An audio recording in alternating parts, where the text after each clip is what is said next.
everybody. It's your girl, Sherry. Welcome back to another episode of Alleged Actually podcast. I am here with my bravo bestie, Joey. What's up, Joey? Hey, how's it going? It is going great. We got some Salt Lake City to talk about tonight. And I am going to get your thoughts on the premiere of Real Housewives of Potomac. But really quick, guys, I got to do my admin thing. So if you're new here, welcome. Over here, we do reality TV recaps and we get into some pop culture segments. If that's your thing, please hit that subscribe button and share with a friend and another friend. And hit that notification bell so that you will be the first to know when we drop our content. And please slide in the comments. We love to communicate. We definitely talk back.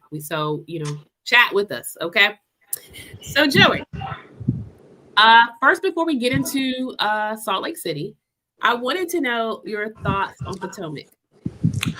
I mean, Potomac was okay. I just feel like they've seen better days. And I know it's been like seasons. I know we were talking before we started this, like, if you asked me, like, I don't know, a few like years ago, like, what's your favorite franchise? I would have said Potomac. I mean, without a doubt, they delivered. And I don't know what happened. It's just like not the same show anymore. I think that, and again, like, I mean, I don't know much about Potomac. I mean, it's like, I don't even know if it's like really happening or not like that, but there has got to be more interesting people than this cast. I am certain.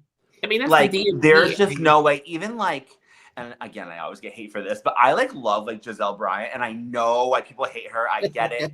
I just can't hate her. I just like love her. But let's be honest, she's boring. She doesn't bring anything to like the show. She doesn't really, especially now that she doesn't have kids. Like, I mean, there's really nothing for her to talk about. No. I cannot stomach watching Stacey. I think that she was an abomination last season. I am so shocked they brought her back. I don't understand it. I mean, unless like production is trying to like tank. I actually read a really weird article today. Here I go on like a tangent already. About like the producers, and that there's a lot of drama happening in the Miami world involving like producers like right now. And really though, what it comes down to is like these producers, they got to be fired. Let's not focus on like the talent in it so much, because the talent isn't the one ruining the show. The producers that are allowing the talent to call the shots are the ones ruining the show. 1,000%. Or the shows, I should say. 1,000%. 1,000%. Yeah, and we always talk about it. I mean, I know that she has a ton of haters, but I'll never get over Monica leaving Salt Lake City because you allowed these women to call the shots. They are not the bosses. If you're not happy with your job and you don't want to record with her, there is the door. No one's leaving that cushy job. Agreed. So, like, I feel like the same thing must be happening in Potomac, because, like, these people are just, and I know, again, a ton of hate.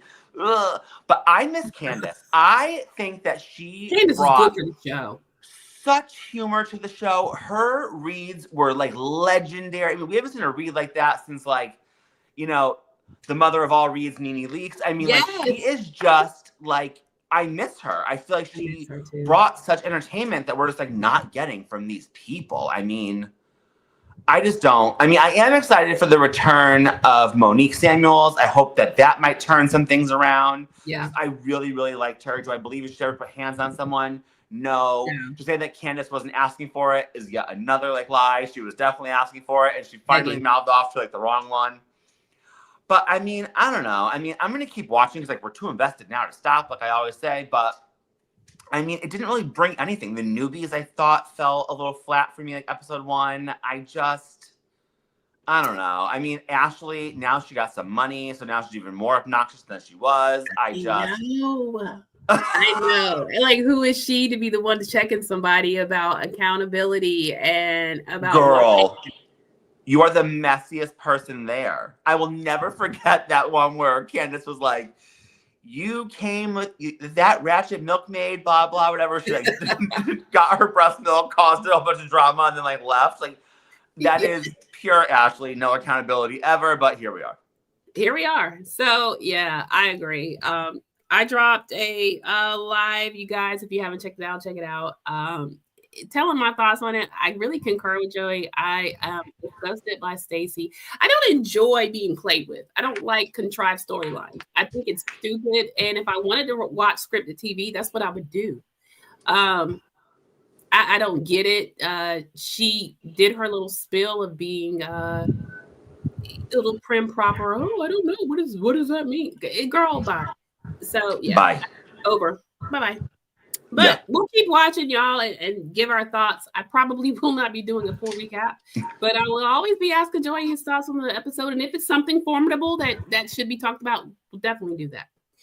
So, while we're here, what did you think about season 6, episode 4? And can I say this? Y'all, Peacock, quit with the Watch What Happens Live as an episode, because when I go to search, I'm like, what are you doing? Yo, what is that? So weird, right? Isn't it weird? All of a sudden, they threw them into like the seasons. Like, it's not part of like the seasons. It's a totally different show. Completely different. I'm just like, okay, all right. I mean, they are those girls, but like, let's let the episodes stay the episodes. And Mary was that girl on Watch What Happens Live. Let me tell you. Yeah. I was so happy. Like, she did that so effortlessly. It was, because everybody can't do it. Watch What Happens Live, honey, because they be getting on Andy's nerves, right? Right. And they just don't connect. Did you see the episode with Giselle and Lotto? Yes, I did. Andy was pissed. He tore his question and threw one away. Lotto was so dumb. Like, girl. She was probably the most annoying person I've seen on Watch What Happens Live since that Kayla girl from Love Island, where she like went on and was like, I'm not going to talk about that. That's all I'm going to say about that. Then, girl, why are you here? Like, right. Lotto kept, yeah, Lotto was annoying the hell out of Andy. She didn't know how to play the games. She was being coy when this show wasn't about her. Ain't nobody's, look, baby girl, this is a Bravo show. You're supposed to be a Bravo fan and on and whatever, but nobody's here to see you, baby. Okay? Yeah, I know. Stop being coy. We don't care. Anywho, just saying. I mean, not that you're not a good artist. Really, though. You know what, though? I mean, I will say, kudos. She thinks a lot of herself. So it has to be said about self-confidence. You're right, but I was like, no, ma'am. No, ma'am. The whole tongue thing, and girl, I'm going to do country. Ain't nobody studying you. Stop. You understand what I'm saying about, because you're from Atlanta. Nobody's studying you, so stop that. Not on this show. Do that over there. Don't do that over here. Andy was really in his feelings. He threw his card and he tore up his question. Literally. Giselle was like, uh-oh. I know. All right, guys, we're going to stop playing with y'all. We're going to get into the recap. So we start off the episode still at the Clarity Luncheon. And, Whitney had walked away to prevent throwing them hands on Lisa.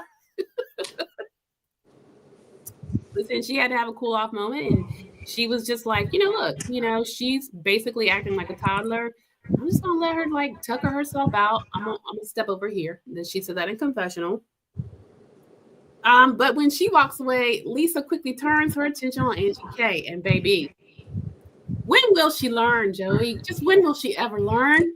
See, the problem with Lisa is that Lisa thinks that volume is going to win the argument.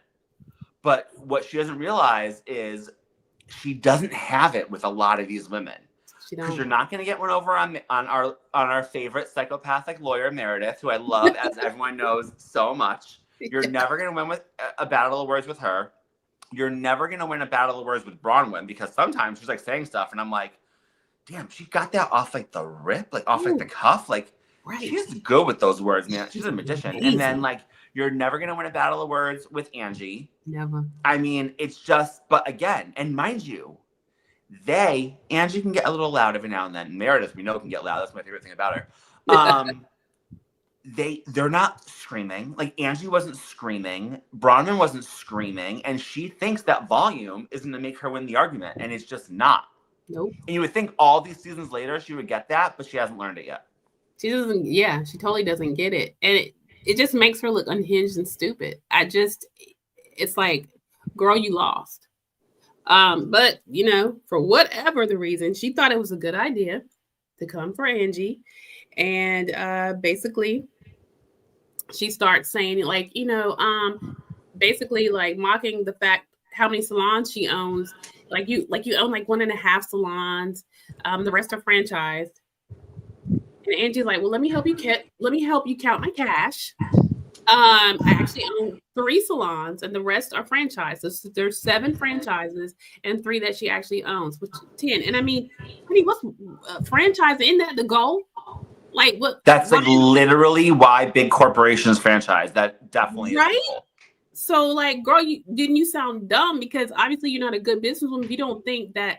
Like she said, she's proud of her business model, and you should be because that is the goal. So what? Right. Well, that was a read, ma'am. Also, like, right, like here is their friend Lisa, who is this like businesswoman, and all you do is go after your friends' businesses who are other women in business. Like, what are you talking about? You in this one lunch. You went after Whitney's business and you went after Angie's. That's insane. So here's my thing is that, and again, because like I'm in this like weird space with like Lisa, because I like love her for like the show. I think she makes the show. Like I've said a million times, and I'll die on this hill. Come for me. She is like the star of like the show. But at the same time, like, girl, like you are a really bad friend. You are a friend to no one. Because you feel like you can talk about everyone else and everyone else's stuff, but if someone even just takes a breath and says like your name or part of your name, you like lose your mind. Like that's not. It's just not the look. It's not. It's just not how you get down. She has really exposed herself to be childish, gross, and definitely not a friend. And one of the best iconic lines, I think this will go down in history, is when Angie's like, she fires back, honey, you do French fries, I do franchise. And now Angie is in a Twitter fight with Wendy's. Did you see that? Oh, no, I didn't see that. Because Wendy's, she tweeted or whatever, like, I forget who tweeted first, but that line, you do French fries, I do franchise. And Wendy's either responded or did they say it first? I forget who said it first, but they were like canceling our hair appointment at Angie's 1.5 salons. Oh no! And let me tell you, Angie K, you know you made it when Wendy's knows who you are. They're tweeting about you. I mean, come on. Yes. Amen. That is hilarious. That got by me. I didn't see that. Yeah. That is so freaking funny. But you know what? Listen. Okay. But and she also talks to her about, look, like you're such a businesswoman and you're over here running about carrot stuff and you had a whole line with Fresh Wolf that you didn't promote. And I was like, I forgot all about. Got her again. I wrote that in my notes. I said, I completely forgot about that. Me too, Joey. I was like, you're right. And again, here is women supporting women. Angie took your son's, which she didn't have to do that, and brought it and put it on her shelves in her salon. She did. You know what? She's 110% right. Because you are out here chasing this Kerastase collab or whatever it is, sponsorship, whatever, when Angie's been working with them for 20-something years. And you have done nothing. I mean, I'm sure most viewers forgot about your son's line. Yeah, totally. I was like, oh, she's right. She is right. I was like, yep. And then what is the comeback for that? Because then you look so crazy. And I was like, good gracious. But honey, and then Angie, because she can't stop there. She's like, listen, she calls it C-list, honey, because she had to put that on the bottom of her shelf. She had it in her shop on the bottom. And they were like, she was like, oh, so now you're talking about, my children's. I'm like, no, I mean, okay. Yes. She was like, it doesn't belong in my shop. It needs to be in Walmart. Like, you don't promote it. Like, and the thing is, she's like, if you don't care, why should I? Which is 100% valid. And what annoyed me was, I love Meredith Marks, but of course, this is where Meredith Marks pipes in, well, nobody wants their business to be called a C line, blah, blah. You sat there quietly while Lisa tore apart Whitney and her business, sat there quietly while Lisa tore apart Angie and her business. And the time you decided to pop in is because she called her son's product a sea line. Like, Meredith, come on, girl. I know. Wrong timing, Meredith. I mean, let's be fair across the board. But we have good old Heather Gay hopping in there. Ugh. I know. I'll give her a little credit because she did actually check Lisa a little bit. And she was just like, look, this is what I'm talking about. And she was like, you go low, and I'm not friends with you because you're a tequila line, and the things you have going on. I'm not friends with Angie because of her sponsorships and the things she's got going on.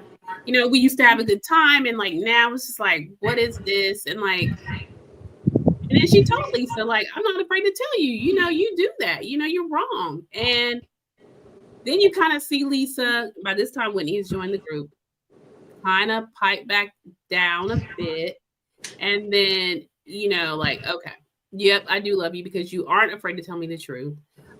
She then gets emotional with Angie saying, the reason that it stings on me, because let me just say that Heather has to still kiss a little hind part. She starts it off with saying, listen, I was totally on your side. Like when we were at the camping trip and we were talking about you and you weren't there to defend yourself, you had to throw that in there. But she also said, like, this lunch, this is, it's wrong. It feels gross. It's not right. And so she did, then Lisa has a sobering moment and she's telling her, like, basically, like, when you're on, you're like your best friend and you go hard for everybody. But then, like, when you are at odds with someone, that's when you are your most vulnerable. And she's like, I'm not vulnerable. She's like, you are, but she says she does. And then Mary says, but you don't show it. And she said, well, I grew up very differently than you all did. So I do, but you guys just don't like recognize it, which I'm like, girl, no. No. And you're not ever vulnerable. Because like the minute she got vulnerable, that's how that whole lunch could have played out, right? In a much different space. But she came in so aggressive and therefore set the tone of the whole lunch to be aggressive. Yeah, I mean, if you're firing off at everybody, you'd think they're going to be like, oh, I'm so sorry, Lisa. No. Has she met this group of ladies? No, it's not going to go down that way. So it's like, girl, you tried it. But to wrap up that scene, she does make up with Angie. She also says to Bronwyn, I know we're having a rough patch, but, like they basically want to get to a better place. And it's kind of like a reconciliation, sort of. The next scene is just a quick little cute scene with Mary and Heather where they meet up. And Heather is telling her that she's basically drinking some water because at that lunch she was saying, look, had a little too much to drink, a little too much tequila. And Mary says, I took a sip of tequila. Tequila tastes like hospital. So way to bring it back. All good comedians bring it back. Right. And I was like, okay, good throwback to the whole when she told Sean she smelled like hospital. It was cute, it was campy, it is very Mary. And you even see Heather kind of look into the camera like, okay. Yeah. So I mean, that was more of like a comedic relief. Let me get to Whitney and the stripper pole. Ciao. We don't care. No one cares. No, that made no sense. I kind of felt like, I don't even know what she was going with that. She's trying to say, I think basically I'm going to sum it up like this. She was trying to say life was simpler when I was on the pole, but when I became a CEO, when I wasn't a real CEO, I was trying to sell something. Then my life became havoc. So maybe I'm just going to go back to what I know.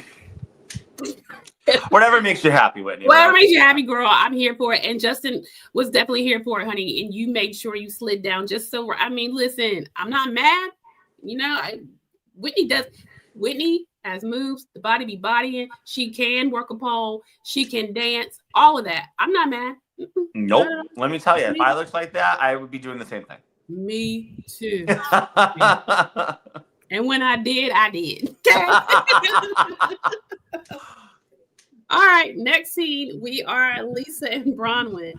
They try to reconcile at the Vita Tequila Lounge. Okay, now this scene, Joey, I thought that was mature, very mature of Bronwyn. What was your take on the scene? So first, I was surprised that there's a Vita Tequila Lounge and we haven't seen it. I know, as braggadocious as Lisa is, it was Like cute though. that, like shocked me. It looked so nice, and Yeah. not that I have any desire to go to Salt Lake City or Utah, but if I ever did, I will be stopping by the Vita Lounge. Totally. The scene I thought it was good because I thought like here, this is why we like love Bronwyn, right? Because like she came in, kudos to her. She gave Lisa so much grace.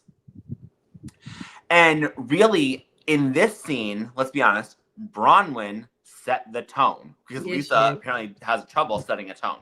Mm-hmm. And she set the tone. She came in, open mind. Bronwyn apologized for everything. She admitted things I said that hurt you that I didn't mean to, things I said to hurt you that I meant to hurt you, blah, blah, whatever. I mean, Lisa kind of apologized, but like not to like the extent that Bronwyn did. I mean, she kind of like beat it around the bush a little bit. I don't really know, but I mean, it was just like a good scene because like this is what I want. I want a little kumbaya. Like I can't handle all this like girl on girl crime every episode, the whole episode. Like let's just move it along. You know what I mean? Right. Bronwyn's level of self-awareness continues to shock me. It's huge. Like her like self-reflection is just, it's like nothing I don't think I've ever seen on any franchise. I would die for half of that. You know, and again, like we talked about, she's so good with like her words that I was just like so enthralled by everything she was saying. I mean, about her mom and about Gwen and blah, blah, blah. And like, again though, right? Like, she obviously does still feel very close to Lisa because she shares things with Lisa that she doesn't share with the other women. She does, and I was scared for her because I was like, girl, don't trust in this moment because you have a temporary backhanded apology to then give her more ammo. It's like... It's a good point. But she really wants to be Lisa's friend, or she really thought that they were. I mean, that's just what it is. And you're right, Joey. She exhibits the most emotional maturity I have ever seen in a housewife. Honestly. Yeah. It's insane. It is insane. And it is actually refreshing to watch because in her confessional, sometimes I'm thinking, you know what? And so one of the things that I love about this episode, and I love about a good Housewives season, is we do have the drama and the funny moments and the iconic reads, but we also have a chance to get to know the housewives a little better. These women are being vulnerable and really allowing us to have a front row seat into their world, their lives, and even the things that trigger them and are hard for them. And that's a good housewife, right? Yeah. And so on this episode, we get a little bit from a lot of them. And I was just like, wow. So Bronwyn, God, in her sophomore season, this girl just was born for this. I can't say it enough. She was born for this. And I mean, again, though, I don't trust Bravo as far as I could throw them. But I mean, if they touch her, I mean, they would just be stupid. No other words to say. They would be. But I have heard rumors that we're going to get something in her past, that the shift is going to come off of Lisa. And even a little bit on Meredith. So, I mean, we don't have to stay tuned for that. But in this moment, she did a very mature thing in saying, like, look, girl, let's just button this up and at least, you know, get back to some sense of trying to be friends. And at least let's not make this group completely uncomfortable around us. And let's not lie. We both were going low. We were both trying to hurt each other. So, 100%. 1000%. Yeah. They agreed to keep the husbands out of it, the kids out of it, all of that. So, there's that. Which I love, though, that Bronwyn pointed out. I've never said anything about your boys. And she hasn't. She hasn't. So that's the conversation for Angie, Lisa, not for Bronwyn. But okay. All right. So next scene, Mary and her church. Let me say this, okay? For all you Mary naysayers out there that say, and she don't ever mention her church. What about her church? Well, here you go. They'll still find something to complain about. I don't get how people can watch the show and not like Mary. I don't understand it. I think that there's a lot of people that are distrusting of mega churches, pastors, anyone that gets their money from a church source. You know, as much as we love church to be it is a place for spiritual worship, whatever your denomination is or your religion, but you also have to run a church as a business, okay? That's how you keep doors open. Not solely. I know that there are crookedness and then there are allegations. I don't know if it's true or not. However, though, there were so many rumors about, oh, her church is done, it's closed, it's this, it's that. She brings that to our attention that it has been had to be renovated, and for 2 years, she has had her cousin Big Joe. I thought this was the most one of. We'll get to the other scene, but I thought it was a very heartwarming scene. It was. I just have one criticism. Okay. All right, let's do it. Right, you've been closed because you're renovating your church. Did it not look exactly the same? It really did. It did, Joey. Because I'm like, what was renovated exactly? Was it the part that we didn't see? I don't know. Because the pews certainly look the same, and the whole structure of the church. And you're right, it didn't look like it had a facelift to me. You know, she said up on the second floor, he laid down new flooring. Honey, I don't know. I think that there was so much out there about that she kind of felt like she needed to address it. Mm-hmm. She did it classy. And then, as a smart housewife does, she took that moment and flipped it to what matters about her. Yeah, and what a scene it was. It was a great scene. And Joey, I'm gonna get into the scene, but like, did you notice how, you know, Big Joe is her cousin, but he was yes, ma'am. The amount of respect, like, she's a regal figure in that. I mean, like, they don't play about her in that church, clearly. No, I mean, again, like, I don't know. Like, I grew up Jewish. Like, I went to church like a handful of times with like my cousins if I slept over on like a Sunday and they like went whatever because my dad's side's Catholic. I mean, is it normal to like worship the preacher like that? See, listen, and I'm glad you said it. You grew up Jewish, and then you went to church with your Catholic cousins. My mom grew up Catholic, so I've also gone to Catholic church, and then my dad was Methodist. Okay, totally different thing when you're talking about Pentecostal. She's a Pentecostal pastor, and listen, it is a whole different culture. The praise and worship is huge, and they don't play about who they believe that God ordained to be in that pulpit. Okay. You are the figurehead. So yeah. And I know that because my sister, when it was in her second marriage, they joined one, and my niece is still in the church. And I went to support, and I was like, I can go to anybody's. I really I'm not like that. I'm not pigeonholed. But I have been. So I do get that. I totally get okay. It. Yeah. Yeah. So when it set up Pentecostal, I went, which I knew that anyway, because when the episode when she had Whitney and her father there, I thought that's very Pentecostal. Yeah. Got it. Yeah. So at any rate, she when they walk in and you see the picture of the grandma with Jesus, I was like, okay, all right. Again, I told you they don't play about their figureheads. So, you know, I feel, okay, it is a strange story. And any way you spin it, as much as I'm going to love Mary, it's weird. Okay. It is weird. We're not going to pretend like it's not. No. That we know that she was bequeathed as her grandmother was dying to marry her step granddad. But what we get into is the relationship with her mother. And we find out that her mother actually passed away a few months ago at that time that they filmed that scene. Gosh.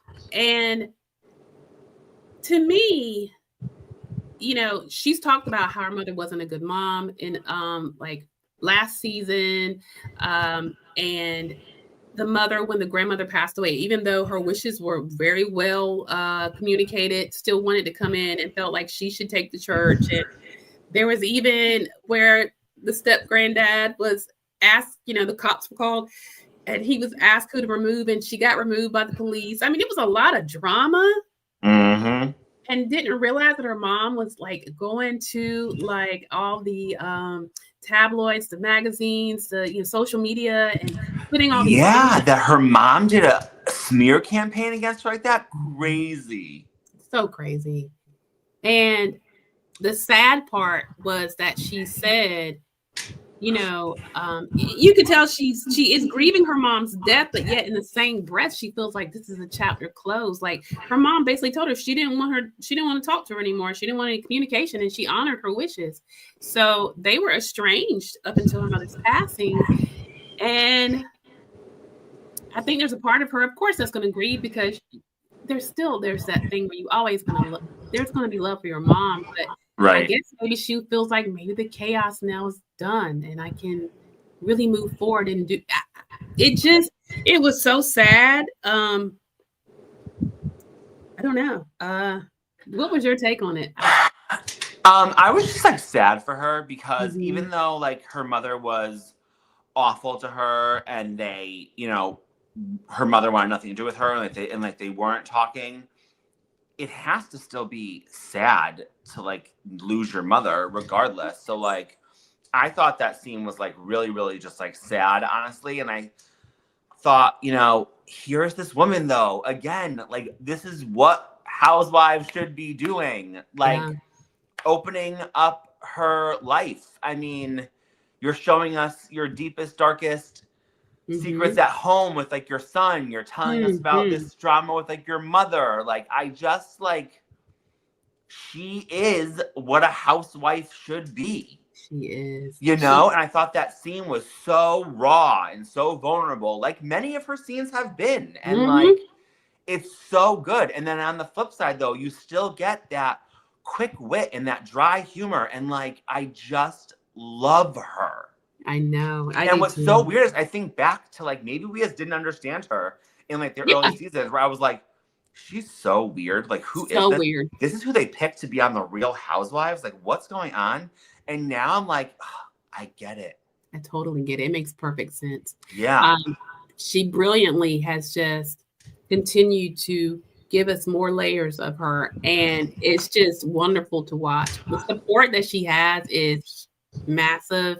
Her episode of Watch What Happens Live was one of my favorites.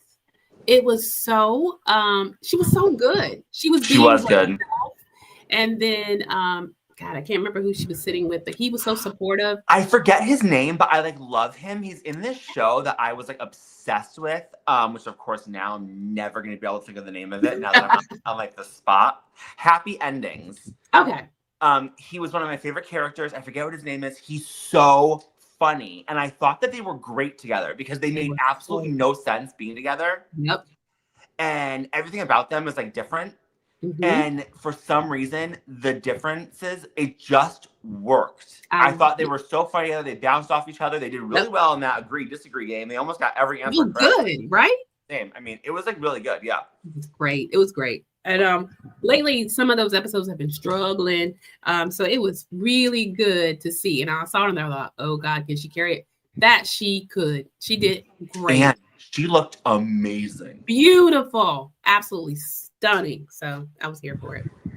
All right, y'all. Next scene. The Lisa apology tour went very far to our next scene. You're right, but you know what? Let me just say this, y'all. Angie K is going to go down as one of my faves. I'm a Nene Leakes stan. Angie K is in my top. I love her. I don't know how, and I love the way Bronwyn does it too. So both of them are like neck and neck. But there's something about the way Angie just blows people up with her mouth without any thought. Like, these are not first reads, honey. Salt Lake City they are those girls. This is off the dome. And even I know. Crazy Lisa, when she says something crazy, it's like it sticks. Like, did she just say, y'all? They do this in their sleep. It's so good. I know. I laugh. There has never been an episode where there's not a scene that somebody says something I don't laugh. They are wonderful at this, okay? So Heather is coming to Lunatic Fringe Salon, right? And Angie wants us to know that she started out her career as she calls herself a hairdresser, but now it's like hairstylist, Angie. So come on through now. But cool, that's how she started. And so if anybody knows anything about being in the hairstyling business, you have to keep up. There's certain things you have to do. You have to keep your hours up and all that. And she has not put a perm in anyone's hair in a while. So Heather agrees to be her muse or whatever. So she comes to do it. I thought she was a good spot. I mean, a good sport for that. And listen, we find out that all that kumbaya was very temporary. So she tells Heather that, listen, I was at the salon and this really cute girl comes. So I was so cracked. This scene, y'all, took me out of the game. So this cute girl comes in and, her name was Sage, and she finds out she was Lisa's assistant asking for the Fresh Wolf products. And Heather was like, what? She's like, oh, yeah. She's like, no, it was serious. And so she had to go. They weren't even like displayed. She really wasn't lying. She had taken them off her shelves. And she had to go like in the storage area and like collect them. And blow some dust off. So done, Joey. I was like, y'all, you can't make up this gold. It is so funny to me. So she wanted all the Fresh Wolf products removed from her salon, and she's like, bet you have said nothing but a word. Let me go get them out the storage place. I take them. And Lisa Venmos her $600 and texts her, I know what you're going to talk about. Angie's response is fire. Y'all, I can't. Like, this show cracks me up. It is the joy of my week. I'm telling you. She said, oh, and I can send my cleaners too. Sorry, salon is so dusty. And Angie was like, send that $600 to the people that you owe the money to. My salon is not dusty, but your products are. I said, you know what? You want to be immature and send your assistant to come take the products back. Then you know what? Angie's gonna meet you with the way you meet her. That's all. You know what? Angie matches energy. She does. I respect that. You can get mad all you want to, but don't come at her crazy, and she won't come at you crazy. And so correct. I'm here for it. I'm like, you thought you had her, but she still blew you up. Right? Blew you right back up. So leave her alone, Lisa. She is not what you want, baby. Anyway. So Heather's like, well, I thought you guys, had made peace, whatever. And she was like, yeah, and then she talks about how she thought she had the prettiest hair. And she was like, I think all the ladies in this group have great hair. And Lisa with that bowling ball, black dyed bowling ball. Yeah. Like, where did she even get that? The bowling ball is black. I'm thinking, well, damn. Okay. Angie K is everything. And if I could come off the cuff that fast, don't you know, I could check people and just keep it moving all day and never have to like be in my head about it. She just boom off the dome. I know. Every time. So great. So great. So basically, honey, we come to find out that scene. There's more to follow on Lisa and Angie K. It's not okay. No. And I hate though how like Heather sits there and tries to pretend that she's Switzerland, because Heather, you are not Switzerland. You are Lisa's puppet. And I don't know, because like remember like season 1 when like Lisa didn't like Heather, and Heather is clearly just like such like a pick me. And I don't know what it is that Heather's just like will do anything for Lisa's attention. It's really bizarre because you claim to be in this new chapter of your life and, you know, all this like newfound confidence, blah, blah. Girl, you're not, there's no like newfound confidence. No. But did you hear her when she said, because like she was like, oh, when she took out the rollers and she's like, look how curly your hair is, whatever. She's like, yeah, I'm in my pretty girl era. I was like, are you?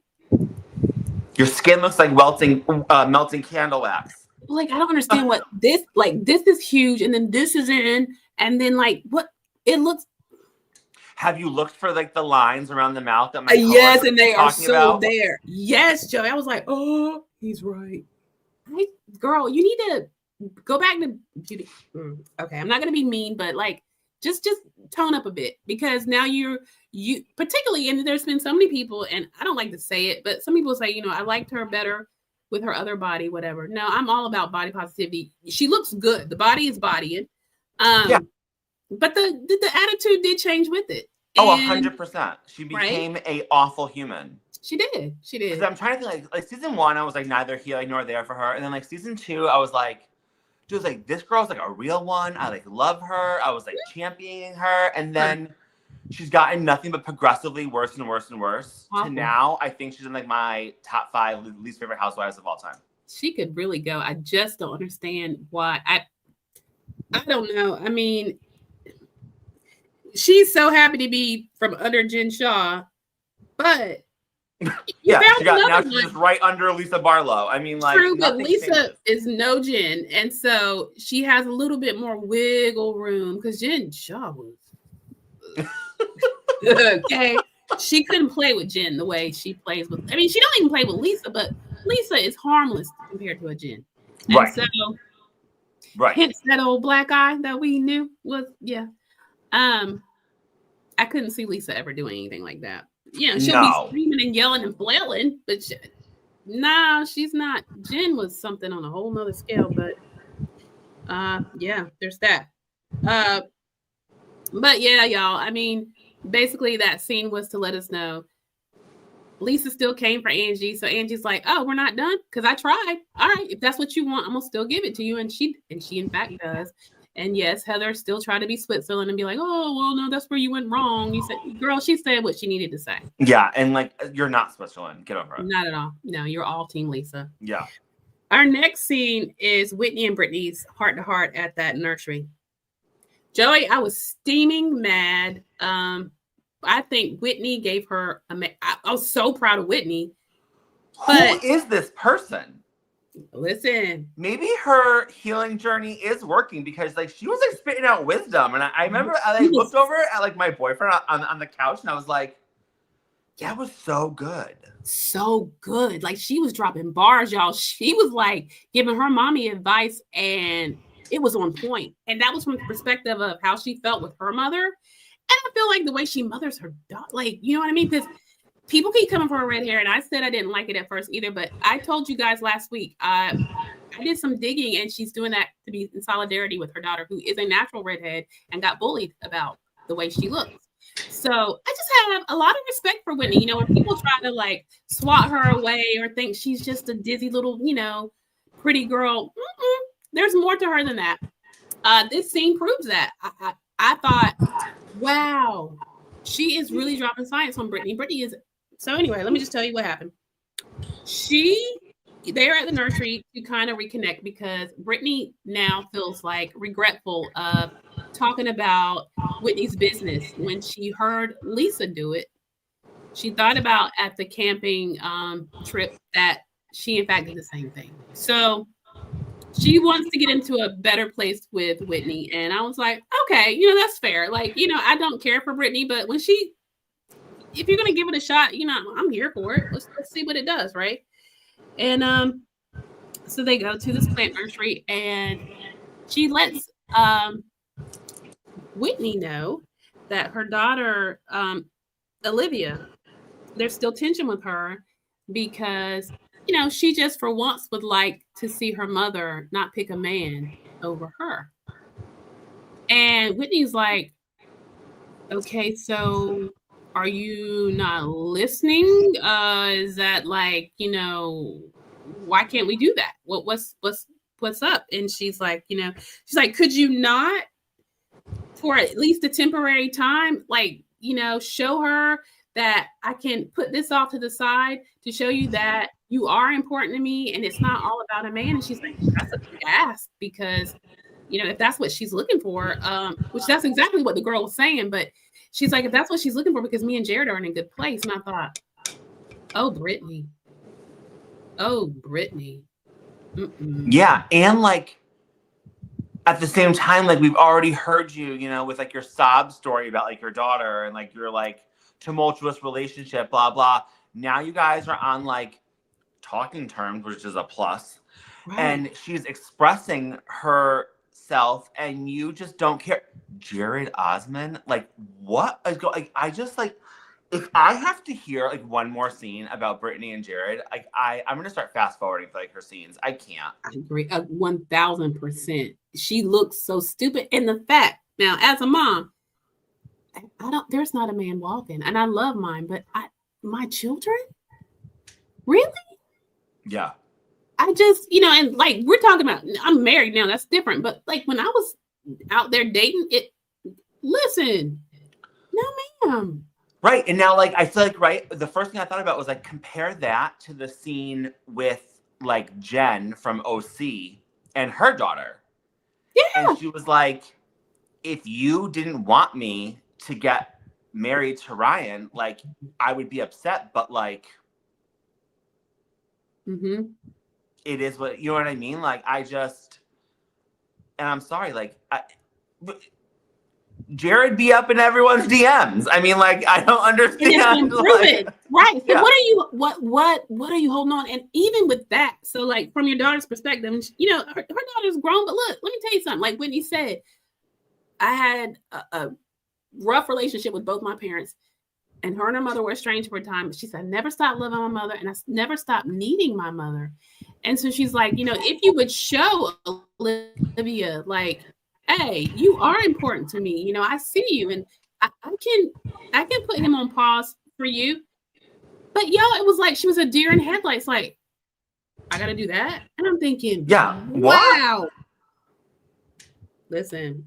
Yep. That's why, you know what? We don't want to hear you crying about her ever again. I won't. No, absolutely not. And so, and y'all, what I thought was cool, and we're going to get to the big scene, but this was like a very mom-driven episode. So moms out there, I mean, moms and daughters, right? Because I will say this next scene, and I'm not going to get into how and why, was a shade bit triggering for me. Maybe a lot of us, because our parents come from a different generation.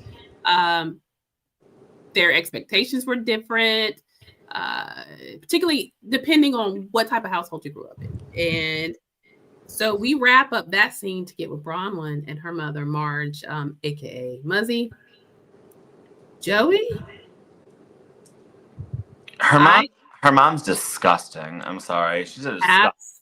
And Bronwyn still gives her nothing but grace. A lot of you are living in her home.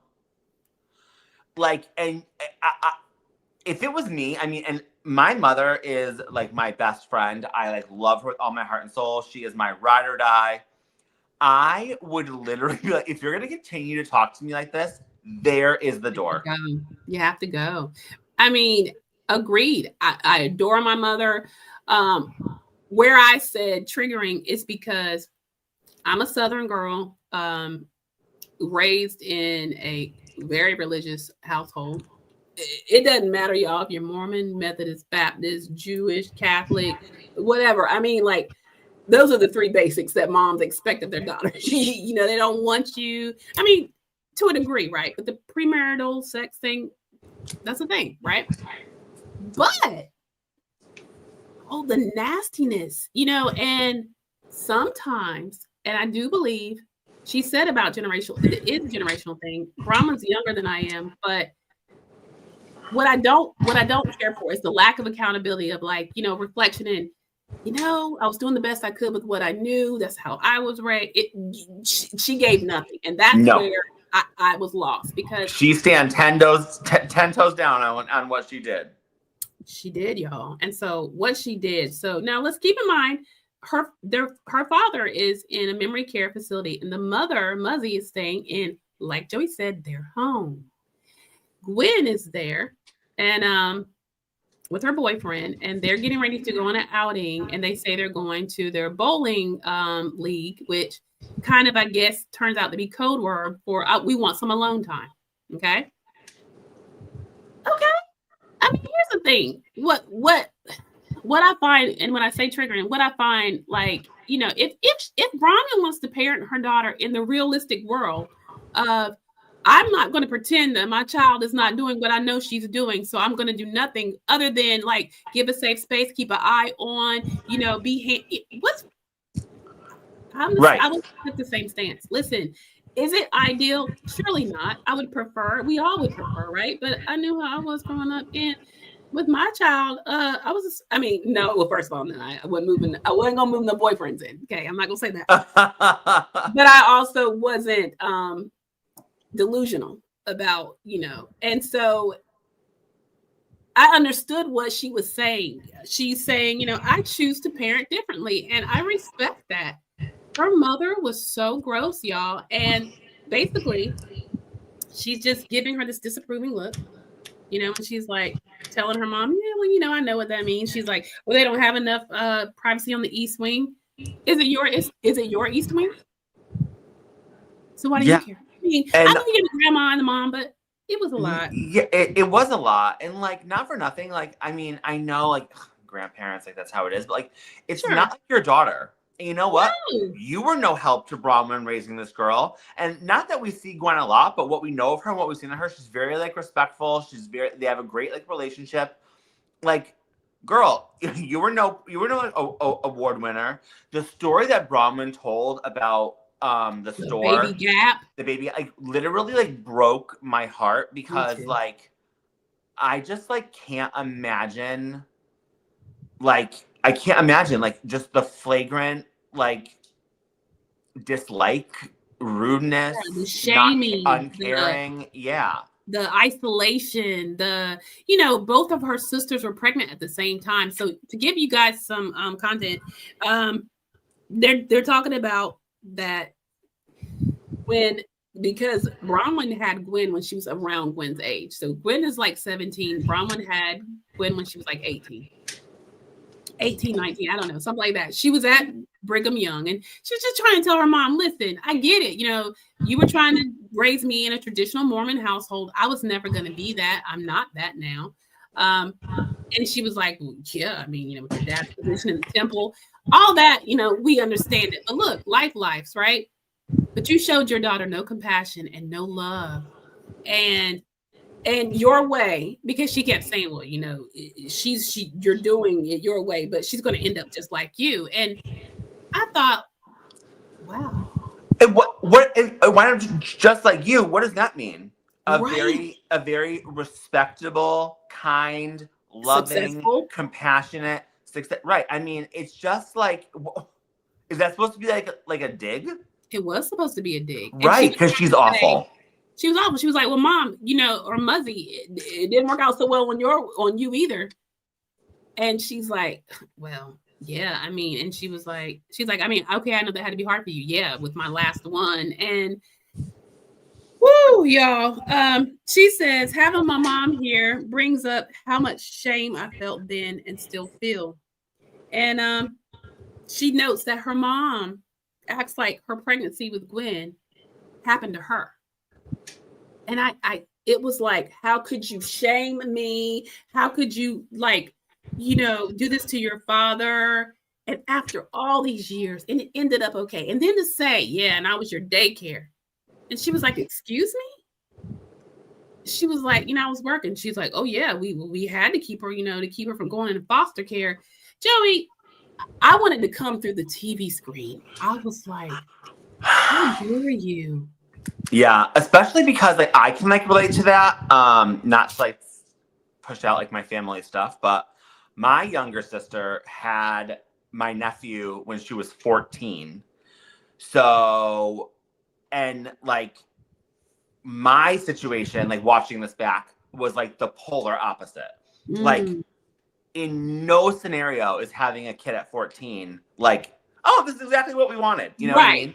Right.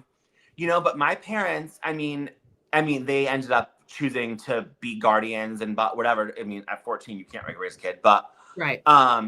it was just such like a different like relationship. And I look at my family now, and like my mom and my sister are as thick as thieves. I mean, are there growing pains? Of course there were growing up, obviously. But like what my parents always said that I thought back on this episode was they were like, because they were like, oh, 14, like, what do we do? And she was like too late to get an abortion by the time, however you feel about it. Like, I believe that my dad is totally like pro-life. Yet when you find out your 14-year-old's pregnant, you don't even think about your morals. You're like, what do we do? You know? Right. And they were like, all right, well, you know, we can do like adoption, blah, blah. And they were like, we can't give away our grandchild for adoption. Like, what are we even thinking? And to hear the way that her mom talks about that time period and Gwen as if like that's not your oh, well, I had to watch him. That is your grandchild. And like my parents, like to this day, well, all of us, like, we got emotional about it, like that my nephew has brought our family so much joy and so much love. Like and then I watch a scene like that and I'm like heartbroken for Bronwyn even more. And you know what? I'm heartbroken for Gwen because at the same time, right? Gwen's old enough. Who knows? Maybe she does watch the show. Maybe she doesn't. I'm sure she has friends that watch the show because her mom's on it. And they're hearing your grandma talk about you being born as this horrible thing. And it's disgusting. It was so bad, Joey. And sadly, I won't go into detail, but my younger sister, I can say that I can relate to what Bronwyn's experience was.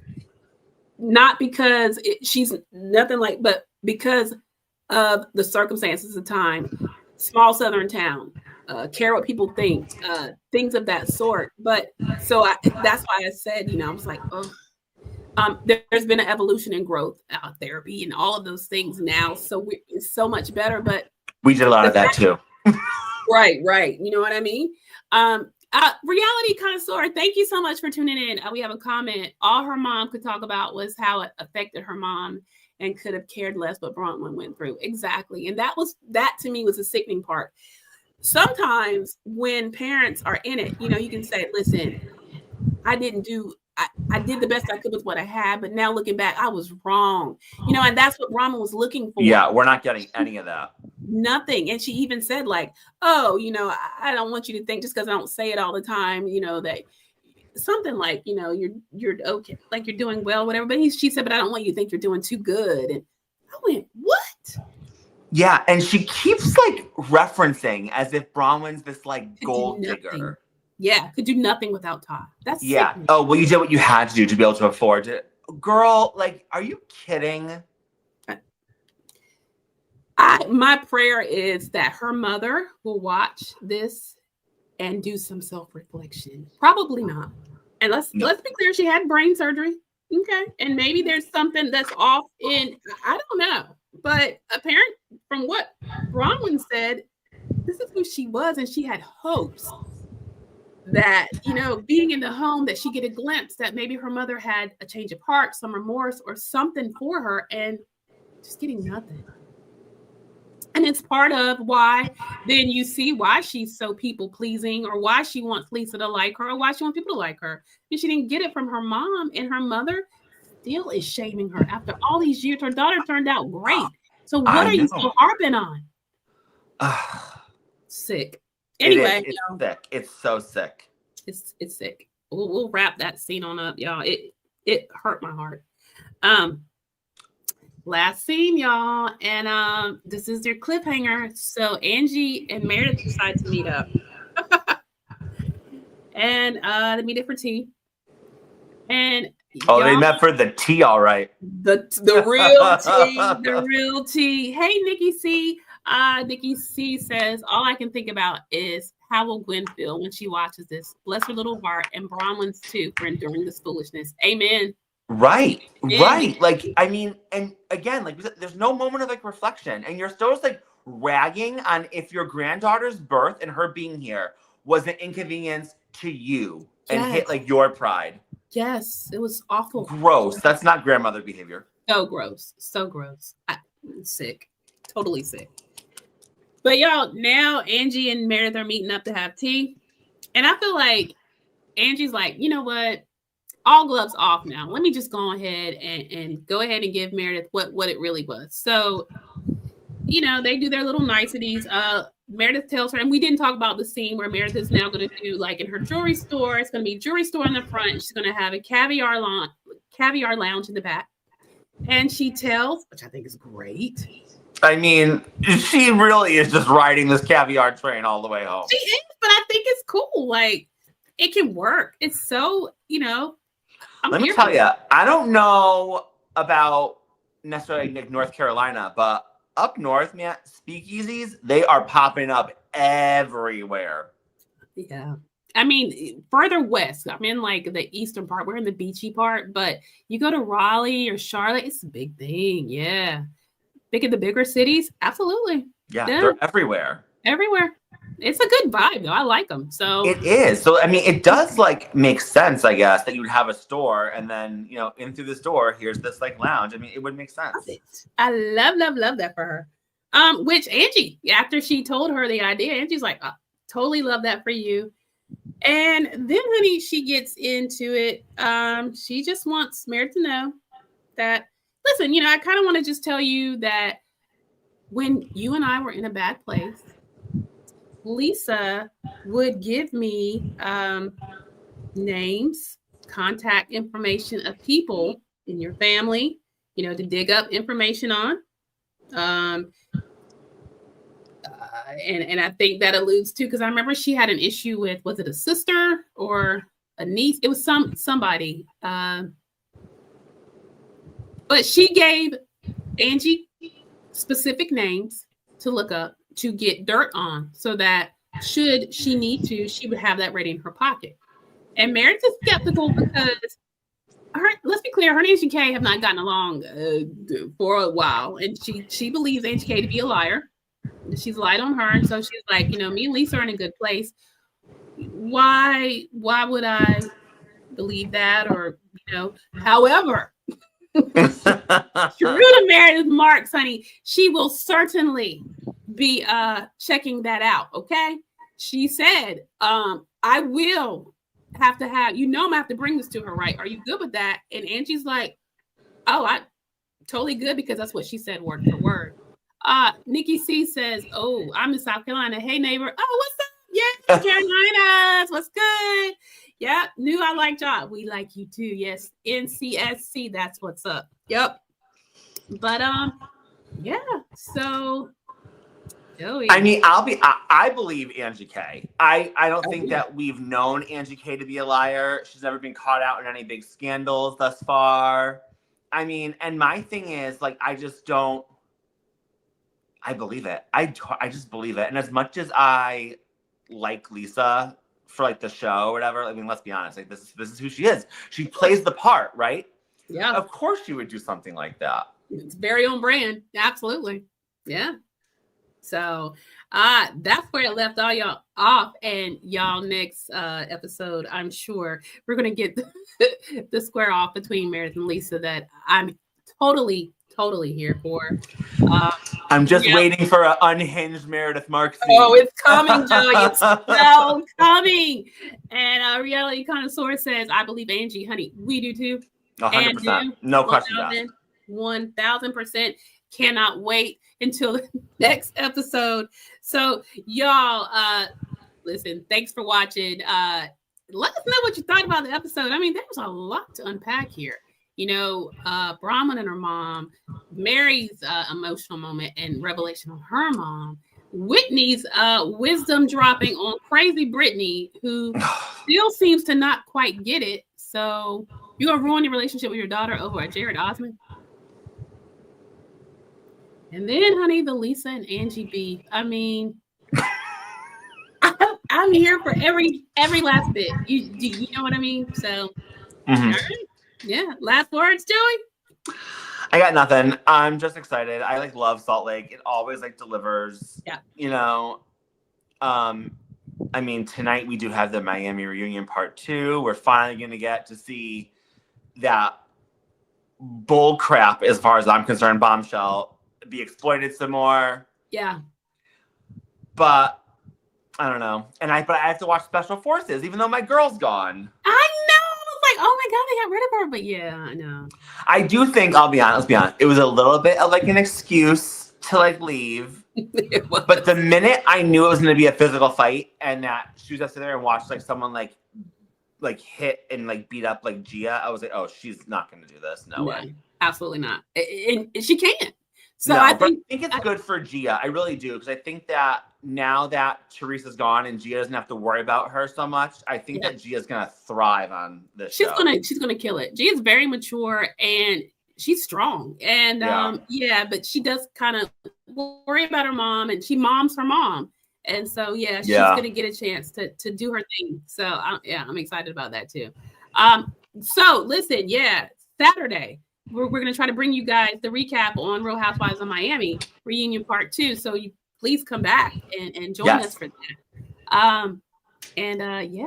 So, hey, tonight's a good night to watch Bravo or Special Forces, whatever your preference is. Still supporting our Bravo left.